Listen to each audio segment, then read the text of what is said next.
Vous êtes client BNP Paribas, Crédit Agricole, Société Générale, Banque Populaire ou Caisse d'épargne et suite à un litige avec votre banque, vous avez saisi la médiation bancaire pour tenter de résoudre ce litige dans un cadre annoncé comme indépendant, impartial et neutre. Vous comprenez alors que votre demande de médiation est traitée dans un système géré par la Fédération bancaire française, l'institution chargée officiellement de promouvoir les intérêts économiques et politiques des banques en France. Vous apprenez ensuite que le médiateur en charge de votre dossier a été désigné par la Fédération bancaire française et que celui-ci est un ancien cadre juridique de plus de 10 ans du Crédit Agricole.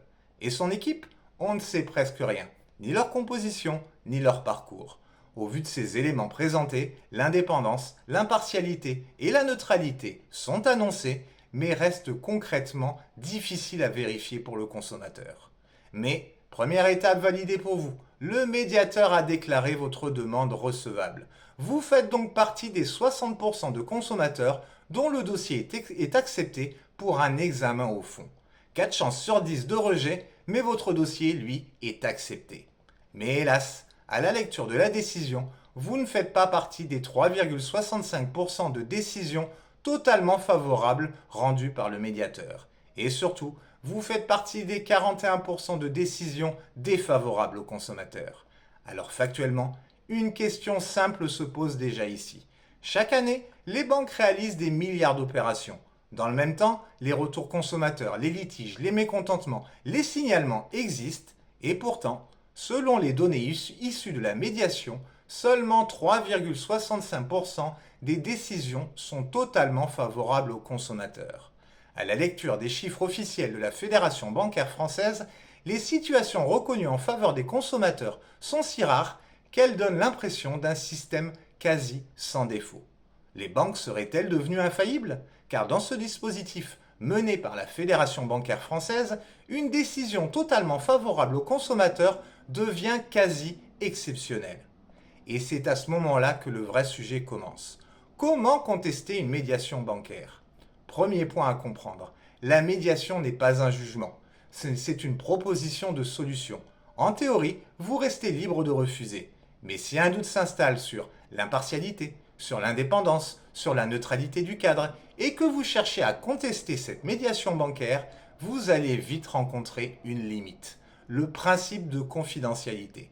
En résumé, le principe de confidentialité limite très fortement l'utilisation de tout ce qui s'est dit en médiation pour contester, notamment en justice. Regardons maintenant comment les règles sont écrites. D'un côté, les principes censés vous protéger. Indépendance, impartialité, neutralité. Dans la charte de la Fédération bancaire française, ces notions sont affirmées. Mais concrètement, quelques phrases, des principes généraux, sans développement détaillé sur leur mise en œuvre. A l'inverse, la confidentialité. Et là, tout change. Le texte devient précis, structuré, détaillé. La charte liste clairement ce que vous ne pouvez pas utiliser, ce que vous ne pouvez pas produire en justice, ce que vous ne pouvez pas divulguer, vos échanges, les propositions, les constats du médiateur, tout est encadré, tout est verrouillé. En réalité, ce qui est censé vous protéger reste flou, mais ce qui vous limite est très clairement défini. Et c'est cette différence qui interroge. Pourquoi les principes censés vous protéger sont-ils formulés de manière large, alors que les règles qui encadrent vos possibilités d'action sont-elles extrêmement strictes? En pratique, vous pouvez refuser la solution, vous pouvez saisir un juge, mais sans pouvoir utiliser librement certains éléments issus de la médiation. Autre option, saisir la commission d'évaluation et de contrôle de la médiation de la consommation.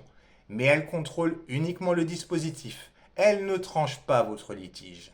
Quand l'indépendance reste une simple affirmation et que le secret devient un mur de règles, l'équilibre n'est plus évident et le doute devient légitime.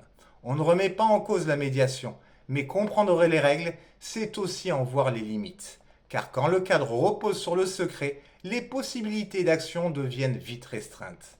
Alors pour vous informer et vous défendre face aux banques au quotidien, rendez-vous sur créditcontentieux.com et le blog Recouvrement en clair.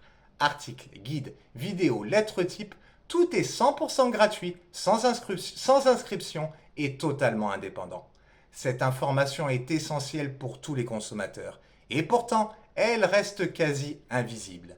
Alors si elle vous paraît utile, aidez à la faire circuler. Likez, abonnez-vous et partagez massivement. Et rappelez-vous, quand l'indépendance est annoncée, la transparence devient une exigence, pas une option. Alors à tout de suite sur creditcontentieux.com.